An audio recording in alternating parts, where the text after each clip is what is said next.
Allah mengatakan, hai orang beriman, jauhilah kebanyakan dari prasangka. Sesungguhnya sebagian prasangka itu adalah dosa. Dan janganlah kamu mencari-cari kesalahan orang lain. Tidak boleh sengaja cari-cari kesalahan, sangka baik. Dan janganlah sebagian kalian menggunjing sebagian yang lain. Sukakah salah seorang di antara kalian memakan daging saudaranya yang sudah mati? Maka tentulah kalian akan merasa jijik. Ibnu Rajab rahimahullah menceritakan dalam buku beliau yang 559 Alam Barzah, di antara kisah-kisah sahih yang dinukil tentang masalah alam barzah, dikatakan seorang salafus saleh pernah mengantar jenazah ke kuburan, lalu lewat di sebelahnya orang yang aneh, kulitnya hitam, pekat, kepalanya gundul, penampilannya nggak nyaman gitu. Lalu kemudian dia perhatikan tapi seakan-akan orang lain nggak lihat. Maka orang ini berkata, ini kata Ibnu Rajab dalam salah satu kisah sahih berhubungan dengan masalah alam barzah ini. Maka dia bilang pada saat ditutup kuburan, saya lihat orang itu loncat ke dalam dan tidak ada orang yang menegurnya. Ditutup dengan tanah dan orang itu ada. Seakan-akan cuma saya ngeliat, saya tanya, hai fulan, siapa kau ini? Dia bilang, saya adalah daging saudaranya orang ini yang pernah dia ceritakan selama di dunia. Seperti Allah katakan dalam ayat ini, maksudnya apakah kalian mau menggunjing, menceritakan aib saudara kalian itu dan kemudian memakan daging bangkainya? Jadi begitu hukumannya. Sebagian ulama tafsir mengatakan pada hari kiamat didatangkan bangkai, baunya busuk, bentuk rupanya seperti saudaranya itu. Lalu dia tidak mau, harus dia makan. Biarpun dia nolak, mulutnya buka, menggigit-gigit badan orang itu dengan bau busuk yang tidak enak. Makanya Allah mengatakan tanda tanya, apakah kalian mau makan daging saudara kalian? Dan untuk apa teman-teman? Ceritakan aib orang ini untuk apa? Tenangkan pikiran, sibukkan diri dengan diri kita.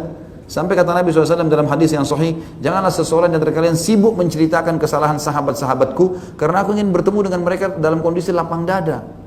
Gak ada masalah sama orang-orang. Makanya teman-teman, maaf saya bahasakan, kalau berita tidak penting, tidak usah dengar. Ini berita ini ngaco kadang-kadang itu. Macam-macam. Rumah tangganya orang lah, inilah, segala macam. Nggak perlu. Dan tidak ada hubungannya sama antum itu. Seperti sekarang masalah politik, nggak ada hubungan sama kita, apa hubungannya? Itu alamnya orang politik. Ini semua orang di warung kopi bicara politik, di pinggir jalan politik, di sebelah got politik. Ini apa ini? Bukan alamnya itu. Akhirnya masuk ke wilayahnya Muslim.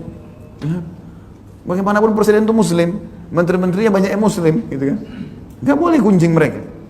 Ini luar biasa, seakan-akan dia luar biasa hebatnya. Ini yang pepatah mengatakan, biasanya penonton lebih pintar daripada pemain. Bodoh, kenapa kau nggak tendang gol? Padahal kalau dia tendang belum tentu dia bisa. Nah, belum tentu dia bisa. Orang kalau di lapangan dinilai sama dia luar biasa penilaiannya, padahal dia belum tentu kalau masuk di situ. Ya, untuk apa ini? Tenangkan pikiran, tenangkan hati, lapangkan dada. Makanya subhanallah, guddul basar, menurunkan pandangan dari yang haram, menutup telinga dari yang haram. Ini penting itu, membantu hati jadi tenang. Tidak ada masalah sama orang. Kalau pas interaksi. Salah kita ingatkan, benar kita dukung. Enggak usah sibuk dengan aibnya orang. Kan enak ya. Dan gunjing itu teman-teman sekalian adalah menyebutkan sesuatu yang dasarnya ada pada saudara kita. Kalau enggak ada fitnah, gitu. Itu enggak boleh sama sekali. Enggak boleh ghibah, enggak boleh gunjing. Jadi teman-teman, berita, gosip, jangan ditonton sudah. Kalau kecuali perlu, antum ada hajat di situ, perlu sekali.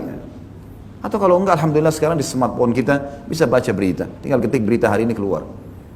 Tapi yang penting, oh ya berita tentang apa misalnya, sesuatu yang penting mendesak perlu. Kalau enggak baca Quran akhi, meninggal enggak ditanya itu nanti. Kamu berita apa yang kamu nonton di Jakarta pada tanggal sekian? Enggak ada ditanya. Sudah berapa kali khatam Quran? Zikir pagi sorenya jalan enggak? Sholatnya sudah khusyuk atau enggak? Udah bakti sama ibu ayahmu? Itu yang ditanya semuanya. Itu yang kita sibukkan. Coba bayangkan kalau antum sibuk dengar berita setiap hari itu. Begitu antum sibuknya pada berita orang tua, luar biasa itu. Telepon mereka tanya kabarnya, keperluannya apa, itu bakti sama orang tua, itu pahala besar. Daripada sibuk dengan, kecuali antum memang bidangnya di situ ya lain. Memang antum seorang bisnismen, orang ini terus sibuk lihat apalah indeks lah segala macam. Orang tidak ada urusannya. Terus nonton untuk apa? Nggak nyambung gitu sama sekali. Makanya ini yang banyak pintu-pintu teman-teman membuat kita masuk ke masalah gunjingan, akhirnya mencela, akhirnya menghina, gitu kan. Ini semua tidak boleh dan ini hukumnya haram.